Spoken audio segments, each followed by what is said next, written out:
Aux portes du Haut-Doubs, seul le son des cloches rompt le calme de ce village. Derrière ces murs, l'église est le théâtre d'un vaste chantier.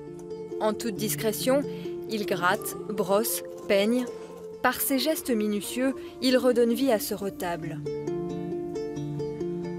C'est très illusionniste, on ne cherche pas à repeindre de près, vous allez voir les retouches, mais dès qu'on s'éloigne d'un mètre, elles disparaissent et elles sont fondues dans l'ensemble.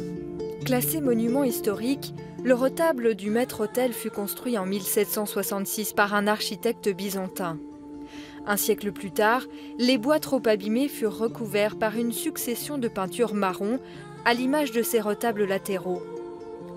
De longues heures de travail ont permis de retrouver les couleurs des faux marbres d'origine. On a traité les bois, resculpté les éléments manquants, repris en accord avec l'architecte et la direction des affaires culturelles, pour arriver à cette étape où nous en sommes là actuellement. Voilà près d'1 an que cette famille d'artisans d'art a élu domicile dans cette église. Dans la famille Nonotte, il y a d'abord le grand-père Roland. Alexis, tu sais qu'il faut qu'on pose le tableau là? Oui. Avec Alexis, il y a aussi Loris et Charlie, les petits-fils. Alexandre est le neveu, 3 générations réunies au service de la restauration du patrimoine. C'est vrai qu'il y a une autre communication, une autre relation qui se fait quand c'est en famille. Et puis c'est beaucoup plus motivant.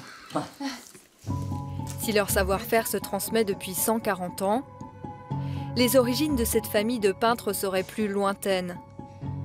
Au XVIIe siècle, un certain Donat Nonotte s'est fait un nom à Paris puis à Lyon grâce à ses portraits.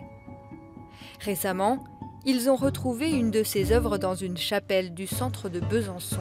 On restaure cette chapelle et en fait, il y a un tableau de Donat Nonotte qui est notre ancêtre qui est accroché sur ce mur et qui a été restauré par nos soins. C'est une belle histoire, oui. Pour redorer le tabernacle, 2500 feuilles d'or ont été nécessaires. La restauration du retable central touche à sa fin. Les travaux coûteront plus de 650 000 € aux collectivités. La commune en financera 20%.